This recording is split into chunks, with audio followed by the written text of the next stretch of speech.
एक रिश्ते में तो ये जरूरी हो जाता है कि आप उतने ही वादे करें, उतनी ही कस्में खाएं जितनी आप निभा सके, क्योंकि जब ये पूरे नहीं होते हैं तो उम्मीदें टूटती हैं, तब ज्यादा दुख होता है। यहाँ बात है कि जब एक ने कस्में कर ली, वादे कर लिए और वो अपनी जिंदगी में ना बिजी हो गया है, उसको लग रहा है कि ये सब नॉर्मल है, मगर वो भूल चुका है कि वो किसी और से भी जुड़ा हुआ है, और जो दूसरा है उसके लिए ये सब स्वीकार कर पाना बहुत मुश्किल हो जाता है। फिर वो बिजी पर्सन सब कुछ खत्म करके वापस आता है और उसको लगता है, ऐसे प्रिटेंड करता है कि कुछ हुआ ही नहीं, सब कुछ नॉर्मल था, मगर उस पूरे पीरियड में दूसरा इंसान पूरी तरह बदल चुका होता है।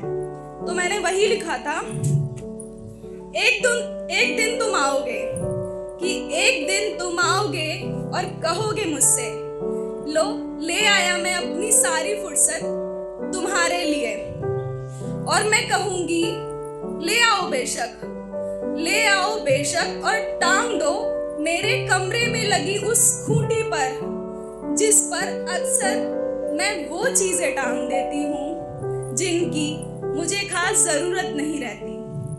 और फिर तुम पूछोगे सबब मेरी नाराजगी का, मैं रखूंगी लबों पर चुप्पी और थमा दूंगी वो डायरी तुम्हारे हाथों में।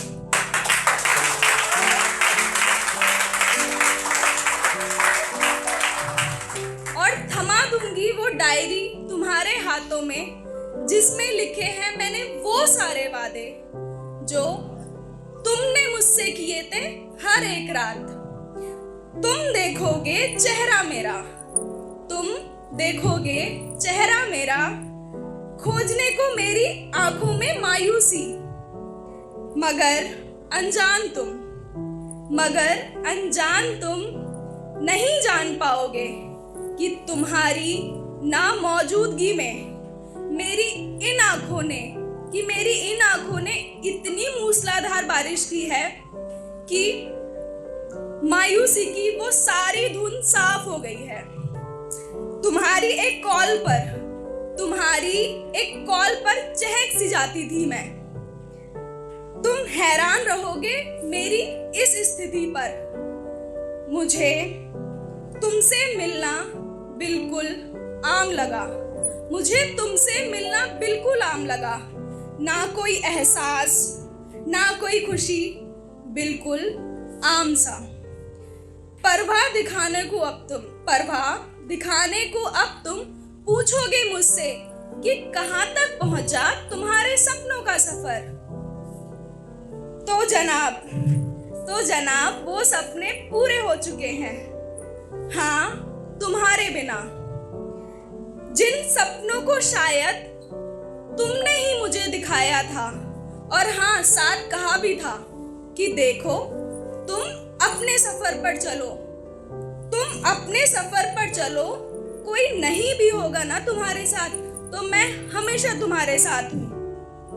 कोई नहीं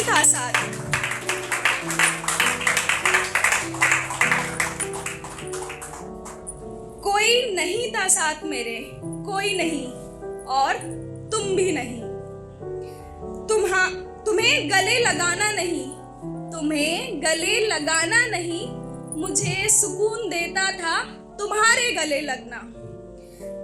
वो बाहों का वो घेरा, वो गर्माहट और वो सुरक्षित सा महसूस करना, वो समय, वो एक पल ही मुझे कितनी खुशी दे जाता था।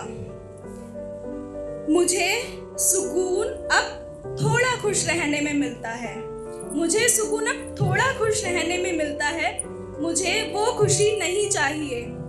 हाँ, अब मुझे तुम्हारी फुर्सत नहीं चाहिए।